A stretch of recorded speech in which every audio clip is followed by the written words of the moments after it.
Chapter 1: The End of Capitalism and the Rise of a New System. In 1980, sociologist Immanuel Wallerstein stated in his book The Modern World System Volume 2 that the capitalist socioeconomic system was slowly coming to an end. This prediction was pretty much advanced for the time he was writing, especially taking into account that the Cold War was still on and the world had not yet seen the revolutionary events of 1989-1991. The emergence of the Internet for home use, the terrorist attacks of 9/11, or the world economic and financial collapse of 2008 and its unfolding consequences.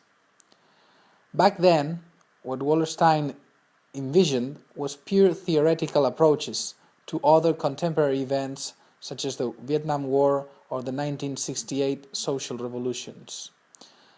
However, in 2012, in the midst of an already long-hauled economic and financial crisis, many people start to believe that, after all, the possibility of the demise of the capitalist world system is not such a bizarre idea.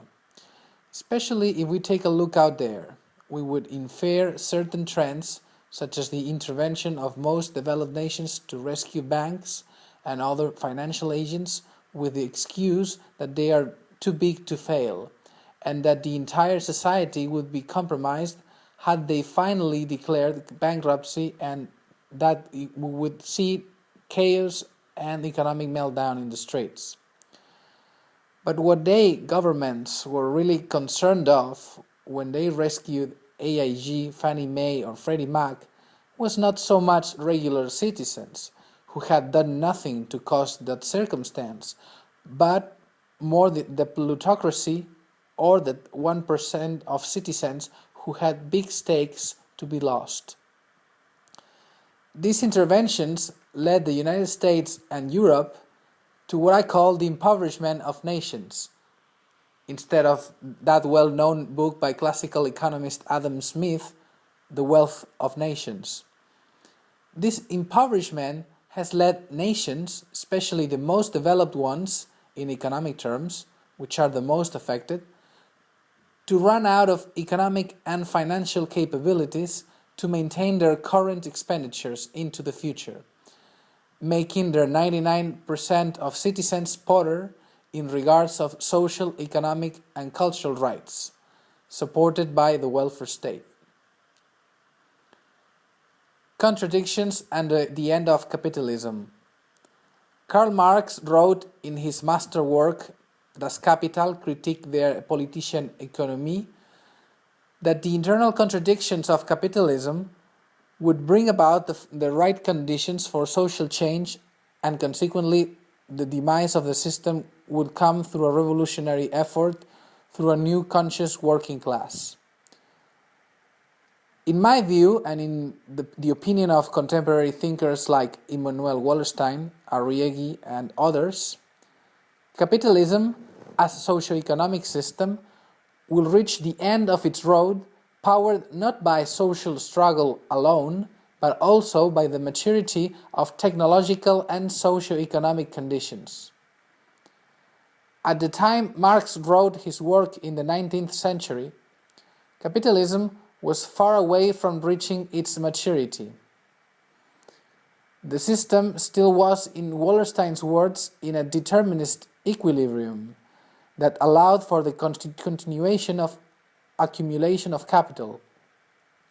The first and foremost principle of capitalism, to a point that no social effort could not move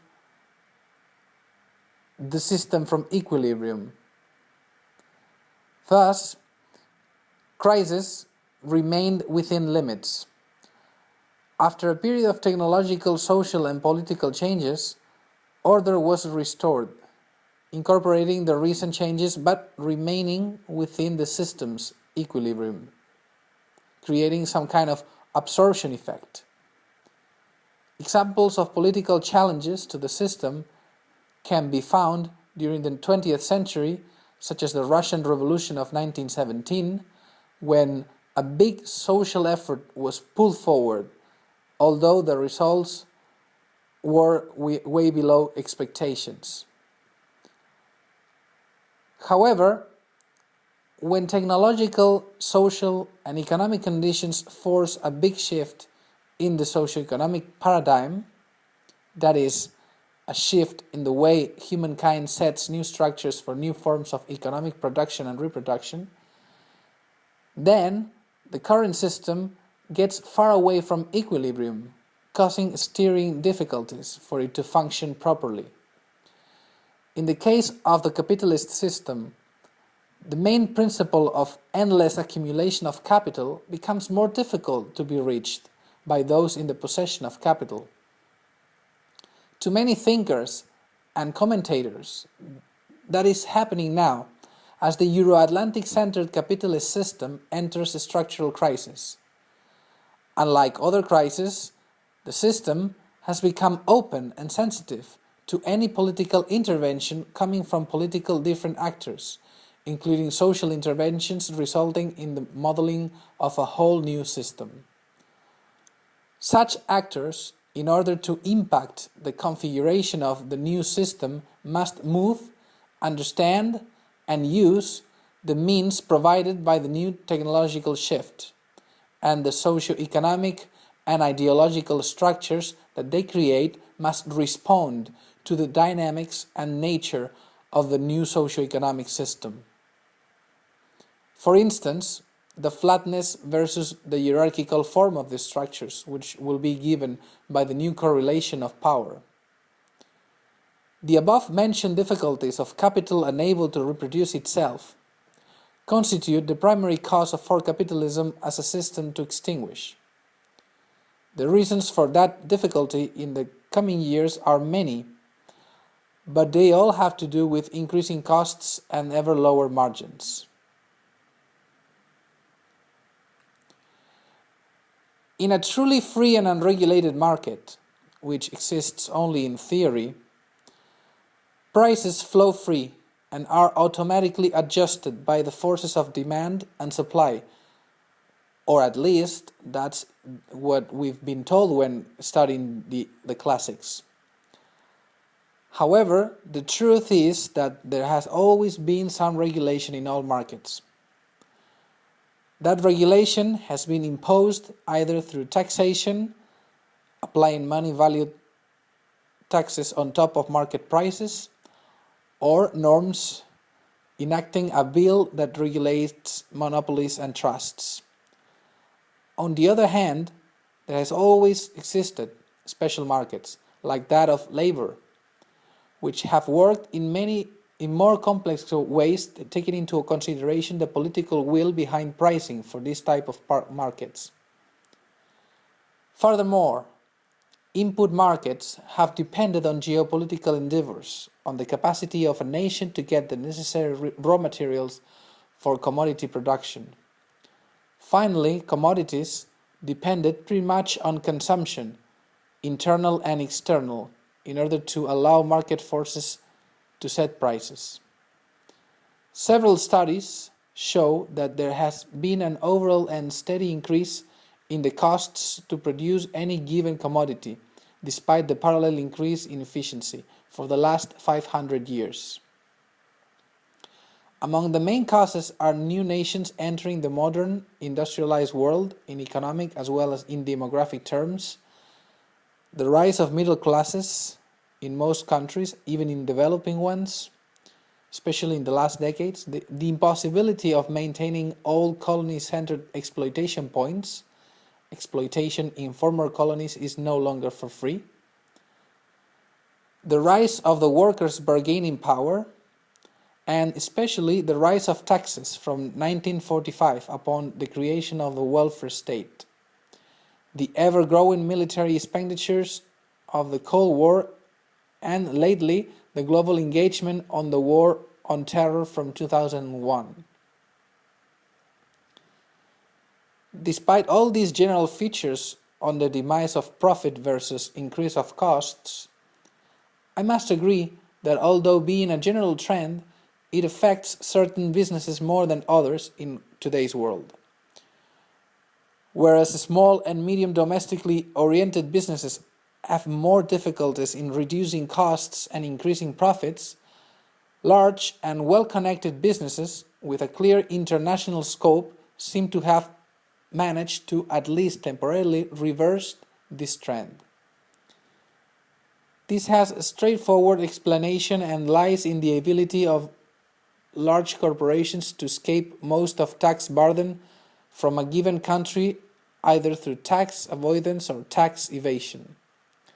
For example, by moving the company's headquarters to a low taxation country or fiscal paradise, or even spreading the tax burden among their subsidiaries overseas, which are subject to more beneficial tax regimes. On the side of labor, small and medium companies based in one country have to deal with the legislation of that country and negotiate with given social actors and unions. However, large corporations, especially manufacturing ones, manage to move industrial processes to other parts of the planet where local labor legislation is milder and where labor costs are smaller, as for instance several countries in Asia and Africa.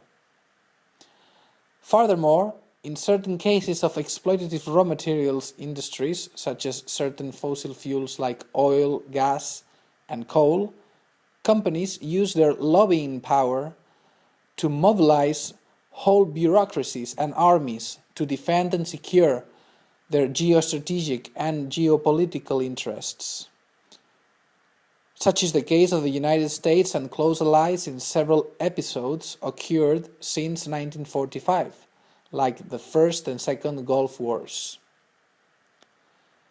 Small and medium businesses do not possess all these instruments in order to reduce costs. Furthermore, they hold the burden of lower margins, as competition tends to be higher in those sectors not exploited by larger corporations. While large corporations hold a position of monopoly or limited oligopoly, small businesses face large competitive markets. Ever since the 2008 financial crisis, small businesses have been experiencing an important shortage of credit granted by financial institutions, which has even more tightened margins to the point of bankruptcy and closure. In the case of large corporations, banks have kept on granting them as much credit as they required for their operation vis-à-vis the higher rating they hold. As mentioned, closure has forced companies out of business, and in turn, many jobs have been lost. In other cases, certain small and medium businesses get their way through better connected networks through diversification, which allows for an increase of capital. Alternatively, they get acquired by a senior business, which absorbs the smaller or medium business into its balance sheet, resulting in capital concentration. The concentration of capital and the rise of a new system. The concentration of capital is another principle of Karl Marx's theory, and it has been seen throughout the different phases of capitalism. Thus, we can refer to the early concentration of capital in the 16th and 17th centuries, when certain corporations were granted the monopoly to trade with the Indies and across the new routes. That is the case of the British East India Company, the Dutch India Company, and other companies that concentrated the wealth of a few persons in their respective countries, forming a monopoly to commercially exploit the territories of India and the sub-Indian continent during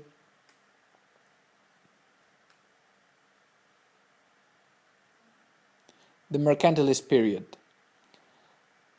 Other examples are found in the 19th and 20th century, during the first and second industrial revolutions, which saw the rise of highly capitalized corporations on the construction of large infrastructures like the railways in the United States, or the rise of the 7 largest oil companies at the beginning of the 20th century, the Seven Sisters.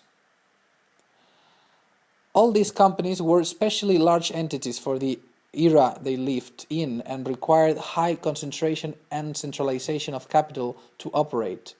But they all had something in common. They were all framed within the nation state, in the sense that even though they operated internationally, their size in economic terms was far less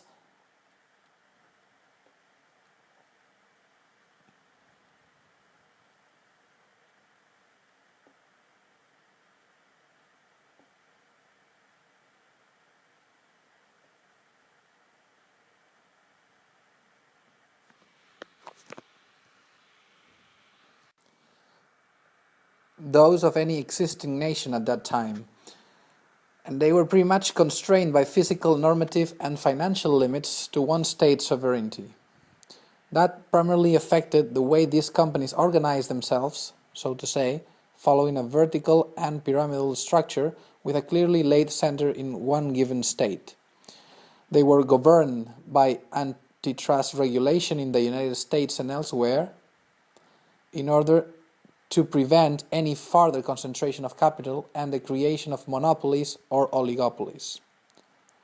They were more tax disciplined than nowadays, and they had fewer chances to avoid taxes. They also had to deal with workers' rising bargaining power. In return, they did not have to worry much about external competition coming into domestic markets, as there was in place a protectionist international framework concerning world trade regulation until 1945, when the GATT became the new trade order.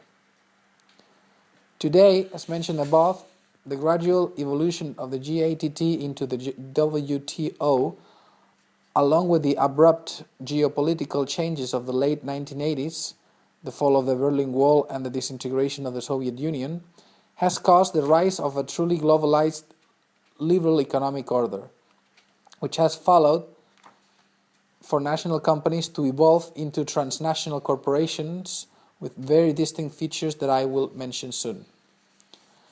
The rise of a new socioeconomic system is already on the way, and some thinkers believe that it has been taking place everywhere since the end of the 1960s, marking the beginning of the 1968 revolutions. The transition into a new system is having two poles. The first is represented by the transnational corporations that are concentrating capital at unprecedented rates, with ever more difficulty to centralize it as their structures become ever more asymmetric. These few hands represent around 1% of the world's economic actors. The second pole is the 99% of the world's economic, social, and political actors, who follow an opposing trend. For them, the possession of capital becomes more difficult due to a series of factors: mounting inflation, increasing taxation to pay foreign public debts, devaluation of real wages, lack of credit, lack of social services, government cuts, and joblessness. In other than strictly economic terms, we can see a sharp increase in human rights disentitlement, broadly speaking. I believe, as it will further be explained, that transnational corporations will keep on accumulating capital and using their wealth to control new horizons, public and private, that have never been controlled at the global scale. This will continue until they hit a point when costs will supersede margins, and despite the gigantic amount of capital accumulation and concentration, capitalists themselves will not find any further logic in the accumulation, since the rest of society will be already out of the game and will have ignited a parallel construction of a new socio-economic system. That is what I call the social devaluation of capital, or the progressive abandonment of capitalism, as its legitimating power and logic. Accumulation of capital does not function anymore. I will return to this a few pages on. It is possible that some of the last few capitalists, comparatively to what happened at the end of feudalism, also known as bastard feudalism, will hurry and try to reproduce their privileges within the new system. For instance, in 15th century England, lords began to pay in cash for certain services to their vassals because loyalty ties were not that strong anymore, and lords needed to be sure that someone, even if privately hired, will ultimately defend him and his possessions. Other aristocrats in the 16th century began to put their divinely assigned property on sale in order to get revenue, leaving behind concepts that were not working anymore, such as owning a house but having nothing to eat at the end of the day. Capitalism reaches the end of its existence with its global form that carries a truly concentration of capital at the global stage for the first time. Major social and economic structures will gradually turn from its vertical and pyramidal form to a form which is more horizontal and globally interconnected by the new technological shift of the informational revolution, which will give birth to a new system fueled by alternative energies such as the renewable ones, solar energy.